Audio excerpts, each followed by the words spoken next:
வணக்கம். நான் மைதீன். மக்கள் திலகம் எம்ஜிஆர் அவர்களை பற்றி பலர் பலவிதமாக சொல்வார்கள். அவர் நினைத்தால் யாரையும் பழி வாங்கி விடுவார், அவர் ஒருவரை அழிக்க வேண்டும் என்று முடிவெடுத்து விட்டால் அழித்து விடுவார், அவரை நம்பியவர்கள் மட்டுமே வாழ்ந்தார்கள் அப்படின்னு இஷ்டம் போல தங்களுக்கு தெரிந்ததையும் தங்களுக்கு தெரியாததையும் புனை சுருட்டாக ஒருவரை வீழ்த்த வேண்டும் என்றால் புகழ்ந்தும் வீழ்த்தலாம். அந்த அடிப்படையில் மக்கள் திலகம் எம்ஜிஆர் அவர்களை பற்றி பலர் பல விதமாக சொல்லுவாங்க. அதுக்கு அவர்கள் இரண்டு உதாரணங்களை சொல்லுவார்கள். நடிகர் சந்திரபாபுவை எம்ஜிஆர் தான் அழித்தார், நடிகர் அசோகனை எம்ஜிஆர் அவர்கள் தான் வீழ்த்தினார் அப்படின்னு சொல்லுவாங்க. இந்த சந்திரபாபு அவர்களுடைய விஷயத்தில் என்ன நடந்துச்சு அப்படிங்கிறத மிக சுருக்கமாகவே நான் உங்களுக்கு சொல்கிறேன். சந்திரபாபு அவர்களே மக்கள் திலகம் எம்ஜிஆர் அவர்கள் முதலாக குலே பகவாலி அப்படிங்கக்கூடிய படத்தோட படப்பிடிப்பில் பார்க்குறாரு. பார்த்த உடனே மக்கள் திலகம் எம்ஜிஆர் அவர்களுக்கு சந்திரபாபு அவர்களை ரொம்பவே பிடிச்சி போகுது. அதுக்கு என்ன காரணம் அப்படின்னா, மக்கள் திலகம் எம்ஜிஆர் அவர்களை பொறுத்தவரை படிப்புனா ரொம்ப ஆசைப்படுவாருங்க. ஏன்னா அவருக்கு அந்த படிப்பு கிடைக்கல. அவர் படிக்க மாட்டேன்னு சொல்லலை, படிக்க முடியாத சூழ்நிலையில் அவரது குடும்பம் இருந்ததுனால படிக்க முடியல. சின்ன வயசுலேயே வேலைக்கு நாடகத்தில் நடிப்பது இப்படி போனதுனால படிக்க முடியாத சூழலுக்கு தள்ளப்பட்டார். அதனால் யார் படிச்சிருக்காங்களோ படித்தவங்க அத்தனை பேரையுமே மக்கள் திலகம் எம்ஜிஆர் அவர்களுக்கு ரொம்ப பிடிக்கும். அந்த வகையில் நடிகர் சந்திரபாபு அவர்களுக்கு மக்கள் திலகம் எம்ஜிஆர் அவர்கள் அதிகப்படியாக மரியாதையை கொடுப்பார்கள். சார் அப்படிங்கிற வார்த்தைக்கு மறு வார்த்தை மக்கள் திலகம் எம்ஜிஆர் அவர்கள் அந்த குலே பகவாலி படப்பிடிப்பில் எப்படி பார்த்து பாபு சார் வாங்க, பாபு சார் உட்காருங்க அப்படின்னு சொன்னாங்களோ அதைத்தான் கடைசி வரை மக்கள் திலகம் எம்ஜிஆர் அவர்கள் சந்திரபாபு அவர்களிடத்தில் நடந்து கொண்டார்கள். சந்திரபாபு பேசுகிற இங்கிலீஷு, அவருடைய அந்த ட்ரெஸ்ஸு, அந்த கோட் ஷூட் போட்டுக்கிட்டு வரக்கூடிய அந்த நடை, இது எல்லாமே மக்கள் திலகம் எம்ஜிஆர் அவர்களை கவர்ந்ததாம். ஒரு முறை மக்கள் திலகம் எம்ஜிஆர் அவர்கள் நல்ல முறையில் வந்துட்டாங்க. சந்திரபாபு அவர்கள் ஒரு படம் எடுக்கிறாரு. அந்த படத்துக்கு பேர் மாடி வீட்டு ஏழை அப்படின்னு சொல்லி அந்த படத்தை ஆரம்பிக்கிறாங்க.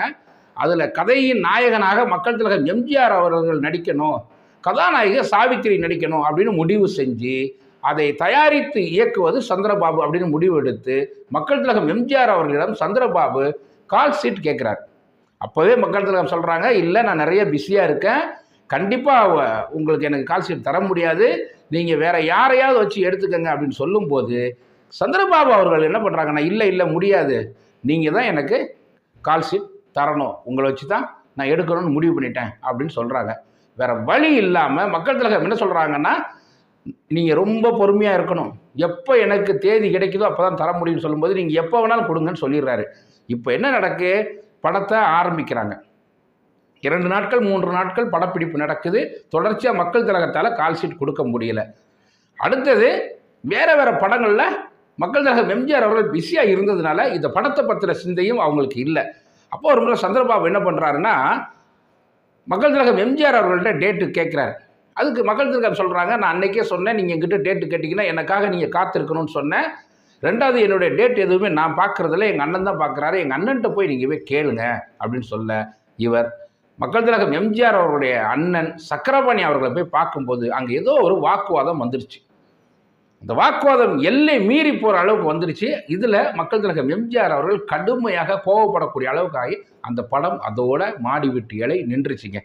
ஆனால் அதே பெயரில் நடிகர் திலகம் நடிக்க பூம்புகார் ப்ரொடக்ஷனில் கலைஞர் கதை வசனத்தில் சொர்ணத்தினுடைய தயாரிப்பில் இந்த படம் மாடி வீட்டு இலைங்கிறது வருது. இது வேற விஷயம். சரி, இது சந்திரபாபு எப்படிப்பட்டவர்? சந்திரபாபுவை பொறுத்த வரைக்கும் எப்படின்னு கேட்டிங்கன்னா, தான் மட்டுமே புத்திசாலி, தான் மட்டுமே நாகரிகமானவன், தான் மட்டுமே நடிக்க தெரிந்தவன் அப்படின்னு நினைக்கக்கூடியவருங்க. இதற்கு ஒரு உதாரணம் சொல்லணும்னா, ஒரு முறை பத்திரிகையில் பேட்டி எடுக்கிறாங்க. தமிழ்நாட்டில் சிறந்த நடிகர்கள் அப்படின்னு நீங்கள் யாரை நினைக்கிறீங்க அப்படின்னு பத்திரிகையாளர் கேட்குறாங்க. அதற்கு சந்திரபாபு சொல்லக்கூடிய பதில், ஒன்று சிவாஜி கணேசன், மற்றொன்று நான் அப்படிங்கிறாரு. மக்கள் திலகம் எம்ஜிஆர் அவர்களுக்கு இது ரொம்ப வருத்தமாயிடுச்சு. அப்போ நான்லாம் இல்லையா அப்படிங்கிற மாதிரி. அதே மாதிரி இன்னொரு முறை பேட்டி எடுக்கிறாங்க. பேட்டி எடுக்கும்போது எம்ஜிஆர் அவர்களை பற்றி நீங்கள் என்ன நினைக்கிறீங்க அப்படிங்கும்போது அவர் சொன்னாரா, எம்ஜிஆர் மருத்துவமனை கட்டிக்கிட்டு இருக்காருன்னு நான் கேள்விப்பட்டேன், அவர் கம்பவுண்டராக போய் வேலை செய்யலாம் அப்படின்னு.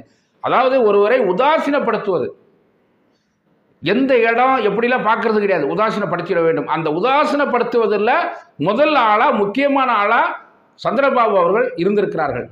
இப்போ இந்த மாடி வீட்டு ஏழை நின்று போச்சு. மக்கள் திலகம் எம்ஜிஆர் அவர்கள் சந்திரபாபுவை மதிக்கக்கூடியவர், மறுபடியும் சொல்றேன். அதனால தான் தொடர்ச்சியாக ஆரம்ப காலகட்டங்களில் சந்திரபாபு அவர்களை தன்னுடைய படத்தில் எல்லா படத்துலையுமே போட்டாங்க. அவருடைய தயாரித்த படம் நாடோடி மன்னனில் கூட சந்திரபாபு அவர்களை போடுவாங்க. சந்திரபாபு அவர்கள் அதில் ஒரு கஷ்டப்பட்டு ஒரு முக்கியமான சீன் நடிக்கிறாரு.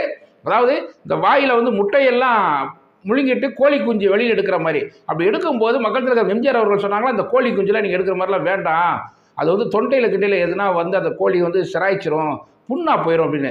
சந்திரபாபு வந்து அதெல்லாம் இல்லை, நான் நடிக்கிறேன் அப்படின்னு சொல்லினா இது ரொம்ப பிடிச்சி போச்சு மக்கள் இருக்குது. உயிரை கொடுத்து நடிக்கிறேன்னு சொல்லுவாங்களே, அந்த அளவுக்கு சந்திரபாபு நடிக்கிறாரு அப்படின்னு எல்லார்ட்டுமே சொன்னாங்களாம். ஆனால் சந்திரபாபுனுடைய விமர்சனம் அந்த கடுமையாக எல்லை மீறி போகிற அளவுக்கு இருந்ததுனால ஒரு கட்டத்தில் விட்டுட்டாங்க. அதுக்கப்புறம் பார்த்தீங்கன்னா ஒரு முறை மக்கள் திலகம் எம்ஜிஆர் அவர்கள் சந்திரபாபு அவர்களை ஒரு இடத்துல சந்திக்கிறாங்க. அப்போ கூட என்ன சார் எப்படி இருக்கீங்கன்னு தான் கேட்குறாங்க. எப்போ இந்த மாடி வீட்டு ஏழை படம் நிறுத்தப்பட்டதுக்கு பின்பாக. ஆனால் ஏன் நிறுத்தப்பட்டுச்சுங்கிறதுக்கு சில காரணங்கள் சந்திரபாபு அவர்களுடைய தரப்பிலிருந்து அன்னைக்கு சொல்லப்பட்டது. இது எந்த அளவுக்கு உண்மைங்கிறது தெரியல.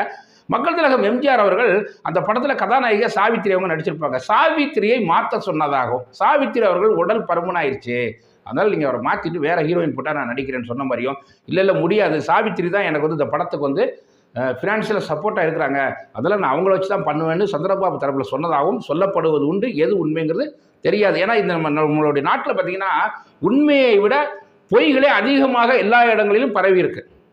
ஆனால் இப்படி சந்திரபாபு அவர்களை ஒரு இடத்துல பார்த்தாருன்னு சொன்னாலே, அப்படி பார்த்த இடத்துல என்ன சார் எப்படி சார் இருக்கிறீங்கன்னு சொன்ன உடனே சந்திரபாபு எதுவுமே சொல்லி அமைதியாக இருந்தாராம். அடுத்து தன்னுடைய படமான பறக்கும் பாவை, அடிமை பெண், கண்ணன் என் காதலன், இப்படி எல்லா படத்துலையும் மறுபடியும் சந்திரபாபை நடிக்க வச்சிருக்காரு. காரணம் சந்திரபாபு அவர்கள் கஷ்டத்தில் இருக்காருன்னு தெரிஞ்சுக்கிட்டாரு. அதுக்கு இன்னொரு காரணம் என்னன்னா, இதை சந்திரபாபு அவர்களுடைய சகோதரர்களோட பதிவு பண்ணியிருக்காரு. மக்கள் திலகம் எம்ஜிஆர் அவர்கள் ஒரு கிறிஸ்மஸ் அப்போ ஒரு 5000 ரூபாய் பணத்தை கொடுத்து இது சந்திரபாபு வீட்டில் கொடுத்துருங்கன்னாங்களாம். உங்களுக்கு அவருக்கு தான் இதாக இருக்குங்க, அவர் தான் மதிக்கவே மாட்டேங்கிறாரா, எதுக்குங்க அப்படின்னா, இல்லை அவர் நல்லா வாழ்ந்த மனுஷன், கிறிஸ்மஸ் அதுவும் அவர் வீடு வந்து ஒளி இல்லாமல் இருக்கக்கூடாது, விளக்கேற்றட்டும் அப்படின்னு சொல்லி கொடுத்தாராம். அந்த பெருந்தன்மை தாங்க மக்கள் திலகம். அதனால தான் இன்றைக்கும் உட்காந்து பேசிக்கிட்டு இருக்கோம். இப்படி மக்கள் திலகம் எம்ஜிஆர் அவர்கள் யாரையும் வீழ்த்தணும் நினைச்சதே கிடையாது. வீழ்த்தணும் நினைச்சிருந்தா மாடி வீட்டு ஏழை படப்பிடிப்பு நின்றதுக்கு அப்புறம் கஷ்டப்படுறாருன்னு சந்தோஷப்பட்டிருப்பாரா? ஒரு சந்திரபாபுங்கிறவர் கஷ்டப்படுறாரா அப்படின்னு சொல்லிட்டு தன்னுடைய அடுத்த படமான பறக்கும் பாவை, கண்ணன் என் காதலன், அடிமை பெண், இப்படி படங்களில் நடிக்க வாய்ப்பு கொடுத்துருப்பாரா? அதனால மக்கள் திலகம் எம்ஜிஆர் அவர்களை பற்றி பேசும் பொழுது உண்மைத்தன்மையோடு பேச வேண்டும். மக்கள் திலகம் எம்ஜிஆர் அவர்கள் யாரையும் எந்த இடத்துலையும் கெட்டு போகணும்னு நினைச்சதே இல்லை. எல்லோரையும் வாழ வைத்தவர், எல்லோரையும் சிரிக்க வைத்தவர். மக்கள் திலகம் எம்ஜிஆர் அவர்கள் எந்த இடத்துலையும் யாரையுமே விமர்சனம் பண்ண மாட்டாராம். அவருடைய வெற்றிக்கு என்ன காரணம் அப்படின்னா, வெற்றி அடையணும்னு நினைக்கக்கூடிய ஒவ்வொருத்தரும், அது நானாக இருக்கட்டும் நீங்களா இருக்கட்டும், அடுத்தவங்களை பற்றி தயவு செய்து விமர்சனம் பண்ணவே பண்ணாதீங்க. மக்கள் திலகம் எம்ஜிஆர் அவர்கள் அவருடைய வாழ்க்கையில் என்னைக்குமே யாரை பற்றியுமே விமர்சனம் பண்ண மாட்டாராம். ஒன்றை கேட்கணும்னு முடிவு எடுத்துட்டாருன்னா நேரடியாக கேட்பாராம். என்னை பற்றி நீங்கள் இப்படி சொன்னீங்களா, என்னை பற்றி ஏன் இப்படி பேசுனீங்களா அப்படின்னு தான் கேட்பாராம். விமர்சனத்திற்கு தன்னை உட்படுத்தி கொள்ளாத தனிப்பெரும் தலைவர் தான் மக்கள் திலகம் எம்ஜிஆர் அவர்கள் என்று சொல்லி மீண்டும் ஒரு நல்ல தகவலோடு உங்களை சந்திக்கின்றேன். நன்றி, வணக்கம். நான் மைதீன்.